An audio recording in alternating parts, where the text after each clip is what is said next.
ಕನ್ನಡ ತಮಿಳಿನಿಂದ ಹುಟ್ಟಿದ್ದು ಎಂಬ ಹೇಳಿಕೆ ವಿಚಾರವಾಗಿ ಕಮಲ್ ಹಾಸನ್ ವಿರುದ್ಧ ಸಿಕ್ಕಾಪಟ್ಟೆ ಆಕ್ರೋಶ ವ್ಯಕ್ತವಾಗಿದೆ. ಅಷ್ಟಲ್ಲ, ಶಿವಣ್ಣ ವಿರುದ್ಧವೂ ಕೂಡ, ಶಿವರಾಜ್ ಕುಮಾರ್ ವಿರುದ್ಧವೂ ಕೂಡ ಕರವೇ ಕಿಡಿಕಾರಿದೆ. ಕಮಲ್ ಹೇಳಿಕೆಯನ್ನ ಶಿವಣ್ಣ ಸಮರ್ಥಿಸಿಕೊಂಡಿದ್ರಾ ಅನ್ನುವಂಥದ್ದು. ಶಿವರಾಜ್ ಕುಮಾರ್ಗೆ ಕನ್ನಡದ ಇತಿಹಾಸ ಗೊತ್ತಿಲ್ವಾ ಅನ್ನೋ ಪ್ರಶ್ನೆ ಮಾಡಿದೆ. ಶಿವಣ್ಣಗೆ ಇತಿಹಾಸ ತಿಳಿಸೋದಕ್ಕೆ ಕಾರವೇ ಮುಂದಾಗಿದೆ. ಶೀಘ್ರ ಶಿವರಾಜ್ ಕುಮಾರ್ ಅವರ ಮನೆಗೆ ಕಾರವೇ ಟೀಮ್ ಭೇಟಿ ನೀಡುತ್ತೆ ಅಂತ ಹೇಳಲಾಗಿದೆ. ಇತಿಹಾಸದ ಪುಸ್ತಕಗಳೊಂದಿಗೆ ಕಾರವೇ ಅಧ್ಯಕ್ಷ ನಾರಾಯಣಗೌಡ ತೆರಳಲಿದ್ದಾರಂತೆ. ಶಿವಣ್ಣರ ಮನೆಗೆ ಭೇಟಿ ನೀಡೋದಕ್ಕೆ ಕಾರವೇ ನಿಯೋಗ ಸಿದ್ಧತೆ ನಡೆಸಿದೆ.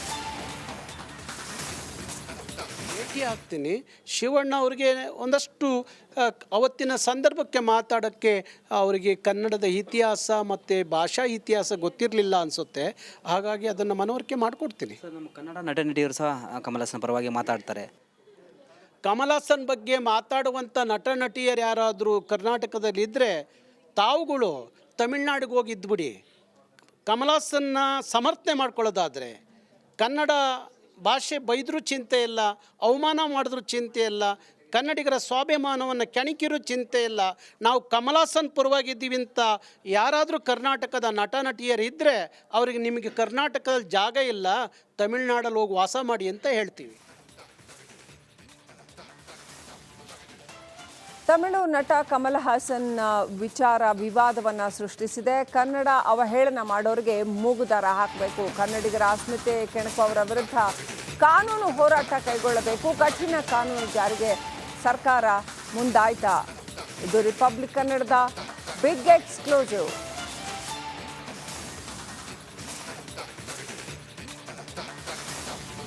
ನಟ ಕಮಲ್ ಹಾಸನ್ ಅವರು ಮತ್ತೆ ಕನ್ನಡದ ಬಗ್ಗೆ ಹಗುರವಾಗಿ ಏನು ಮಾತಾಡಿದ್ರು, ಆ ವಿಚಾರವಾಗಿ ಯಾವುದೇ ಕಾರಣಕ್ಕೂ ನಾನು ಕ್ಷಮೆಯನ್ನು ಕೇಳೋದಿಲ್ಲ ಅಂತಕ್ಕಂಥ ತನ್ನ ಮೊಂಡುತನವನ್ನು ಮತ್ತೆ ಮುಂದುವರಿಸಿದ್ದಾರೆ. ಈ ಕುರಿತಂತೆ ಸರ್ಕಾರದ ನಿಲುವೇನು ನಾವು ಮಾತಾಡ್ಸೋಣ. ನಮ್ಮ ಜೊತೆಗೆ ಕನ್ನಡ ಮತ್ತು ಸಂಸ್ಕೃತಿ ಇಲಾಖೆ ಸಚಿವರಾದಂಥ ಶಿವರಾಜ್ ತಂಗಡಿ ಅವರು ಇದ್ದಾರೆ, ಅವರೇ ಮಾತಾಡ್ತಾನೆ. ಸರ್, ಯಾವುದೇ ಕಾರಣಕ್ಕೂ ನಾನು ಕ್ಷಮೆ ಕೇಳುವಂಥದ್ದು ಮಾತೇ ಇಲ್ಲ ಅಂತಕ್ಕಂಥ ಮಾತನ್ನು ಭಾಳ ಸ್ಪಷ್ಟವಾಗಿ ಹೇಳಿದ್ದಾರೆ. 2 ಬಾರಿ ಪುನರುಚ್ಚಾರ ಮಾಡಿದ್ದಾರೆ. ಸರ್ಕಾರದ ನಿಲುವು ಮುಂದೆ ಏನು ನೋಡಿ, ಈಗ ಅವರು ಪುನರುಚ್ಚಾರ ಮಾಡಿದ್ದಾರೆ. ಎಲ್ಲ ಸಂಘಟನೆ, ಕನ್ನಡ ಪರ ಇರುವಂಥ ಸಂಘಟನೆಗಳು ಮತ್ತು ಕನ್ನಡ ಚಲನಚಿತ್ರ ವಾಣಿಜ್ಯ ಮಂಡಳಿ ನಿನ್ನೆ ಭಾಳ ಸ್ಪಷ್ಟವಾಗಿ ಹೇಳಿದೆ. ಸರ್ಕಾರನೂ ಹೇಳಿದೆ, ಕ್ಷಮೆ ಕೇಳಲೇಬೇಕು ಅಂತ ಸರ್ಕಾರದ ಪರವಾಗಿ ನಾನು ಹೇಳಿದ್ದೀನಿ. ಮುಖ್ಯಮಂತ್ರಿಗಳು ಭಾಳ ಸ್ಪಷ್ಟವಾಗಿ, ನಮ್ಮ ರಾಜ್ಯದ ಮುಖ್ಯಮಂತ್ರಿಗಳು, ಕನ್ನಡ ವಿಚಾರ ಬಂದದ್ನಾಗ ನಮ್ಮ ಮುಖ್ಯಮಂತ್ರಿಗಳು ರಾಜಿ ಆಗೋಂಥ ಪ್ರಶ್ನೆ ಎಲ್ಲೂ ಬರೋಂಗಿಲ್ಲ, ನಾವು ರಾಜಿಯನ್ನು ಪ್ರಶ್ನೆ ಇರೋಂಗಿಲ್ಲ. ಈಗಾಗಲೇ ಭಾಳ ಸ್ಪಷ್ಟವಾಗಿ ಹೇಳಿದ್ವಿ, ಸ್ಪಷ್ಟವಾಗಿ ಅವರು ಹೇಳಿದ್ದಾರೆ. ಅವ್ರು ಕೇಳಾಗಲ್ಲ ಅಂದ್ರೆ ನಾವು ಬಿಡೋಂಗಿಲ್ಲ. ಮುಂದೆ ನಾವೇನು ಮಾಡಿದ್ದೀವಲ್ಲ, ಅಕಸ್ಮಾತ್ ಈಗಾಗಲೇ ವಾಣಿಜ್ಯ ಮಂಡಳಿಯವರು ಹೇಳ್ಯಾರ ಮತ್ತು ಕನ್ನಡ ಪರ ಸಂಘಟನೆಯವರು ಹೇಳಿದಾರೆ ಏನಂತ, ಅಕಸ್ಮಾತ್ ಸಿನಿಮಾ ಅವರು ಕ್ಷಮೆ ಕೇಳಿಲ್ಲ ಅಂತಂದ್ರೆ ನಾವು ಸಿನಿಮಾ ಬಿಡುಗಡೆ ಮಾಡೋದು ನಿಶ್ಚಿತವಾಗ್ಲೂ ಸರ್ಕಾರ ಅದಕ್ಕೆ ಬದ್ಧವಾಗಿರ್ತೈತಿ. ಕೇವಲ ಸಿನಿಮಾಗಳನ್ನ ಬ್ಯಾನ್ ಮಾಡಿದ್ರೆ ಮುಗ್ದೋಯ್ತು ಅಂತ ಕನ್ನಡದ ಅಸ್ಮಿತೆಯನ್ನೇ ಕೆಣಕುವಂತಹ ಕೆಲಸವನ್ನು ಮಾಡಿದ್ದಾರೆ. ಮತ್ತೊಬ್ಬರು ಬರ್ತಾರೆ, ಮತ್ತೊಬ್ಬರು ಬಂದು ಇದೇ ರೀತಿಯಾಗಿ ಹೇಳಿಕೆಗಳನ್ನು ಕೊಡ್ತಾರೆ. ಅದಕ್ಕೆ ಈ ಪರಭಾಷೆ ನಟರು ಬೇರೆ ನಮ್ಮ ಕನ್ನಡಿಗರಿಂದ ದುಡ್ಡು ಸಂಪಾದನೆ ಮಾಡ್ಕೊಂಡು ಹೋಗೋದು ಅಷ್ಟೇ ಅಲ್ಲ, ಕನ್ನಡದ ಬಗ್ಗೆ ಮಾತಾಡ್ಬೇಕಾತಂದ್ರೆ ಎಚ್ಚರಿಕೆಯಿಂದ ಮಾತಾಡಲಿ ಅನ್ನೋದಕ್ಕೇ ಇವನ್ನೆಲ್ಲವನ್ನು ಮಾಡ್ತಾ ಇರೋದು. ಮುಂದಿನ ದಿನಮಾನದೊಳಗೆ ಇನ್ನೂ ಇದಕ್ಕೆ ಕಠಿಣವಾದಂಥ ಕಾನೂನು ಏನು ತರಬೇಕಾಗತ್ತೆ ಅನ್ನೋದ್ರ ಬಗ್ಗೆನೂ ಮುಖ್ಯಮಂತ್ರಿಗಳ ಜೊತೆ ಕುಂತು ಚರ್ಚೆ ಮಾಡಿ ನಿರ್ಧಾರವನ್ನು ಮಾಡ್ತೀವಿ. Thank you. ಹಾಗೆ ಡೆಡ್ಲೈನ್ ಮುಗಿದ್ರೂ ಕೂಡ ಅವ್ರು ಕ್ಷಮೆ ಕೇಳಲೇ ಇಲ್ಲ ಅಂತ ನನ್ನ ಸಂದರ್ಭದಲ್ಲಿ ಮುಲಾಜಿಲ್ಲದೆ ಬ್ಯಾನ್ ಆಗುತ್ತೆ. 101% ಈಗಾಗಲೇ ಅವರು ಹೇಳಿದ್ದಾರೆ, ನಾನು ಹೇಳ್ತಾ ಇದ್ದೀನಿ. Thank you sir. ಎಸ್, ಇದಿಷ್ಟು ಕೂಡ ಸಚಿವರಾದ ಶಿವರಾಜ್ ತಂಗಡಿಯವರ ಮಾತು. ಅವ್ರು ಹೇಳುವಂತೆ ನೇರವಾಗಿ ಮುಖ್ಯಮಂತ್ರಿಗಳು ಕೂಡ ಈಗಾಗಲೇ ಸ್ಪಷ್ಟವಾಗಿ ಹೇಳಿದರೆ ಯಾರೇ ಕನ್ನಡದ ತಂಟೆಗೆ ಬಂದರೂ ಕೂಡ ಅವ್ರನ್ನ ಅಷ್ಟಕ್ಕೆ ಸುಲಭವಾಗಿ ಬಿಡೋದಿಲ್ಲ ಅಂತಕ್ಕಂಥ ಮಾತನ್ನು ಹೇಳಿದರೆ, ಮುಂದೆ ಕಮಲ್ ಹಾಸನ್ ಅವರ ಮೊಂಡುತನ ಯಾವ ಹಂತಕ್ಕೆ ಹೋಗುತ್ತೆ ಮತ್ತು ಅದರ ಪರಿಣಾಮಗಳು ಏನು ಅನ್ನೋದನ್ನು ಕ್ಯಾಮ್ರಾ ಪರ್ಸನ್ ಮಂಜುನಾಥ್ ಜೊತೆ ಸುರೇಶ್, ರಿಪಬ್ಲಿಕ್ ಕನ್ನಡ, ಬೆಂಗಳೂರು. ಕನ್ನಡ ತಮಿಳಿನಿಂದ ಹುಟ್ಟಿದ್ದು ಎಂಬ ಹೇಳಿಕೆ ವಿಚಾರವಾಗಿ ಕಮಲ್ ಹಾಸನ್ ವಿರುದ್ಧ ಸಿಕ್ಕಾಪಟ್ಟೆ ಆಕ್ರೋಶ ವ್ಯಕ್ತವಾಗಿದೆ. ಅಷ್ಟಲ್ಲ, ಶಿವಣ್ಣ ವಿರುದ್ಧವೂ ಕೂಡ, ಶಿವರಾಜ್ ಕುಮಾರ್ ವಿರುದ್ಧವೂ ಕೂಡ ಕರವೇ ಕಿಡಿಕಾರಿದೆ. ಕಮಲ್ ಹೇಳಿಕೆಯನ್ನ ಶಿವಣ್ಣ ಸಮರ್ಥಿಸಿಕೊಂಡಿದ್ರಾ ಅನ್ನುವಂಥದ್ದು. ಶಿವರಾಜ್ ಕುಮಾರ್ಗೆ ಕನ್ನಡದ ಇತಿಹಾಸ ಗೊತ್ತಿಲ್ವಾ ಅನ್ನೋ ಪ್ರಶ್ನೆ ಮಾಡಿದೆ. ಶಿವಣ್ಣಗೆ ಇತಿಹಾಸ ತಿಳಿಸೋದಕ್ಕೆ ಕಾರವೇ ಮುಂದಾಗಿದೆ. ಶೀಘ್ರ ಶಿವರಾಜ್ ಕುಮಾರ್ ಅವರ ಮನೆಗೆ ಕಾರವೇ ಟೀಮ್ ಭೇಟಿ ನೀಡುತ್ತೆ ಅಂತ ಹೇಳಲಾಗಿದೆ. ಇತಿಹಾಸದ ಪುಸ್ತಕಗಳೊಂದಿಗೆ ಕಾರವೇ ಅಧ್ಯಕ್ಷ ನಾರಾಯಣಗೌಡ ತೆರಳಲಿದ್ದಾರಂತೆ. ಶಿವಣ್ಣರ ಮನೆಗೆ ಭೇಟಿ ನೀಡೋದಕ್ಕೆ ಕಾರವೇ ನಿಯೋಗ ಸಿದ್ಧತೆ ನಡೆಸಿದೆ. ಭೇಟಿ ಆಗ್ತೀನಿ.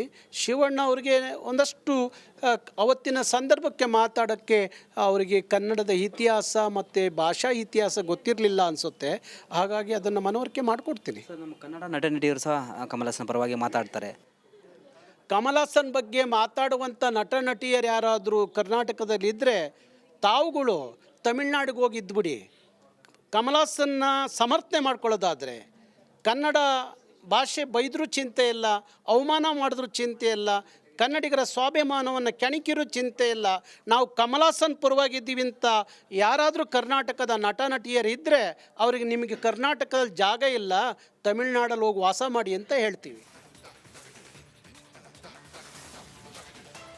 ತಮಿಳು ನಟ ಕಮಲ್ ಹಾಸನ್ ವಿಚಾರ ವಿವಾದವನ್ನು ಸೃಷ್ಟಿಸಿದೆ. ಕನ್ನಡ ಅವಹೇಳನ ಮಾಡೋರಿಗೆ ಮೂಗುದಾರ ಹಾಕಬೇಕು, ಕನ್ನಡಿಗರ ಅಸ್ಮಿತೆ ಕೆಣಕುವವರ ವಿರುದ್ಧ ಕಾನೂನು ಹೋರಾಟ ಕೈಗೊಳ್ಳಬೇಕು, ಕಠಿಣ ಕಾನೂನು ಜಾರಿಗೆ ಸರ್ಕಾರ ಮುಂದಾಯ್ತಾ? ಇದು ರಿಪಬ್ಲಿಕ್ ಕನ್ನಡದ ಬಿಗ್ ಎಕ್ಸ್ಕ್ಲೂಸಿವ್.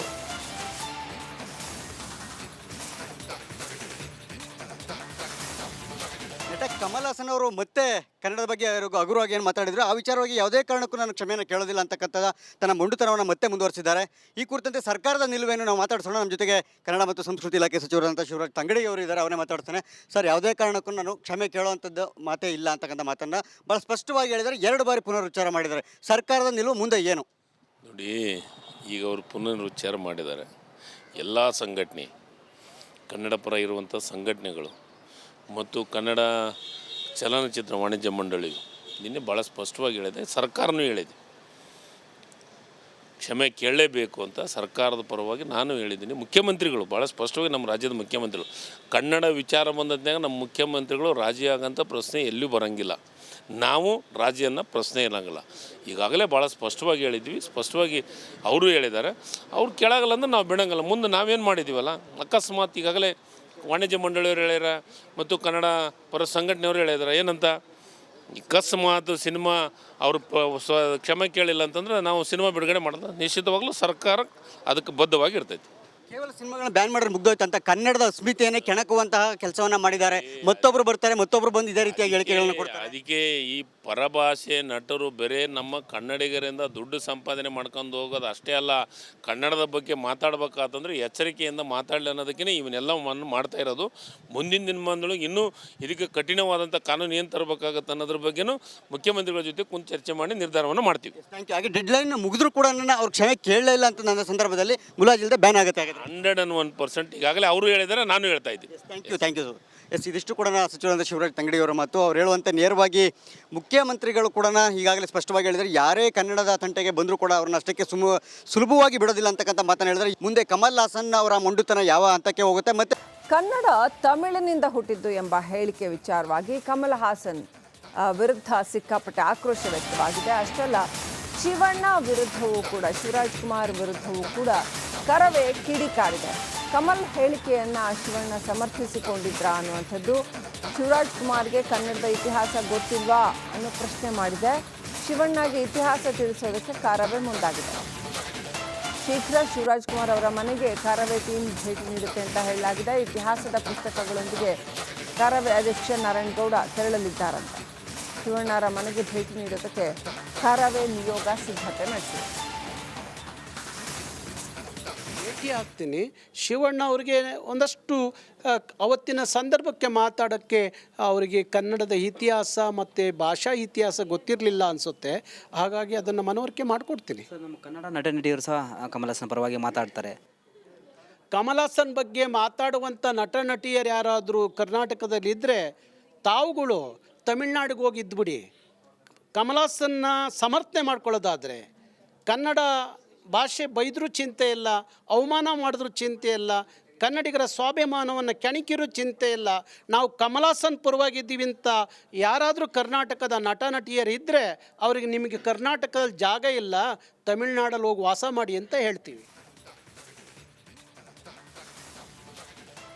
ತಮಿಳು ನಟ ಕಮಲ್ ಹಾಸನ್ ವಿಚಾರ ವಿವಾದವನ್ನು ಸೃಷ್ಟಿಸಿದೆ. ಕನ್ನಡ ಅವಹೇಳನ ಮಾಡೋರಿಗೆ ಮೂಗುದಾರ ಹಾಕಬೇಕು, ಕನ್ನಡಿಗರ ಅಸ್ಮಿತೆ ಕೆಣಕುವವರ ವಿರುದ್ಧ ಕಾನೂನು ಹೋರಾಟ ಕೈಗೊಳ್ಳಬೇಕು, ಕಠಿಣ ಕಾನೂನು ಜಾರಿಗೆ ಸರ್ಕಾರ ಮುಂದಾಯ್ತಾ? ಇದು ರಿಪಬ್ಲಿಕ್ ಕನ್ನಡದ ಬಿಗ್ ಎಕ್ಸ್ಕ್ಲೂಸಿವ್.